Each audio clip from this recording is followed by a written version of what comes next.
ಸುಮಾರು 22 ವರ್ಷಗಳ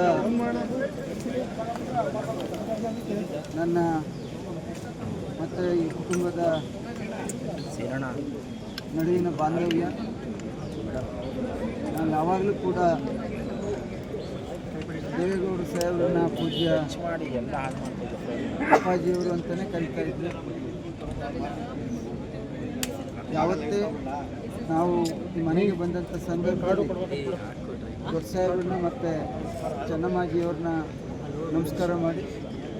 ಊಟದ ಸಮಯದಲ್ಲಿ ಊಟವನ್ನು ಕೊಡುವಂಥದ್ದು ಮಾಡ್ತಾಯಿದ್ರು, ತಿಂಡಿಯನ್ನು ಕೊಡುವಂಥ ಸಮಯದಲ್ಲಿ ತಿಂಡಿಯನ್ನು ಕೊಡುವಂಥದ್ದು ಮಾಡ್ತಾಯಿದ್ರು. ಯಾವತ್ತೂ ಕೂಡ ರಾಜಕಾರಣವನ್ನು ಮಾತನಾಡಿದವರಲ್ಲ. ಮನೆಯವ್ರು ಹೇಗಿದ್ದಾರೆ, ಮಕ್ಕಳೇನು ಓದ್ತಾ ಇದ್ದಾರೆ, ಏನು ಜವಾಬ್ದಾರಿ ಇದೆ, ಈ ವಿಚಾರಗಳನ್ನು ಕೇಳೋದು ಬಿಟ್ಟರೆ ಯಾವತ್ತೂ ಕೂಡ ನಮ್ಮನ್ನಾಗಲಿ ನಮ್ಮ ಸ್ನೇಹಿತರನ್ನಾಗಲಿ ಒಂದೇ ಒಂದು ರಾಜಕಾರಣದ ವಿಚಾರವನ್ನು ಚರ್ಚೆ ಮಾಡಿದಂಥವರಲ್ಲ. ಈ ದೇಶದಲ್ಲಿ ರಾಜಕೀಯ ಕ್ಷೇತ್ರದಲ್ಲಿರ್ಬೋದು, ಇವತ್ತಿನ ಹೆಣ್ಣುಮಕ್ಕಳಿಗಿರ್ಬೋದು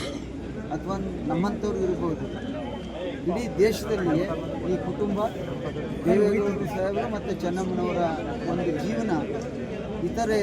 ನಮ್ಮಂಥ ಯುವಕರಿಗೆ ಸ್ನೇಹಿತರಿಗೆ ಎಲ್ಲ ರಂಗದಲ್ಲಿರ್ತಕ್ಕಂಥವ್ರು ಕೂಡ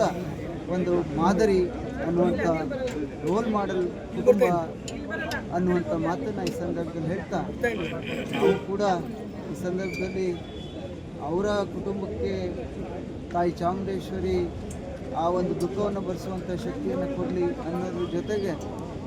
ಈ ದೇಶದಲ್ಲಿ ಭಾಳಷ್ಟು ಅವರು ಅಭಿಮಾನಿಗಳನ್ನು ಇವತ್ತೇನು ಕಳ್ಕೊಂಡಿದ್ದೀವಿ, ನಾವು ನಮ್ಮ ತಾಯಿಯ ಒಂದು ಹೃದಯವನ್ನು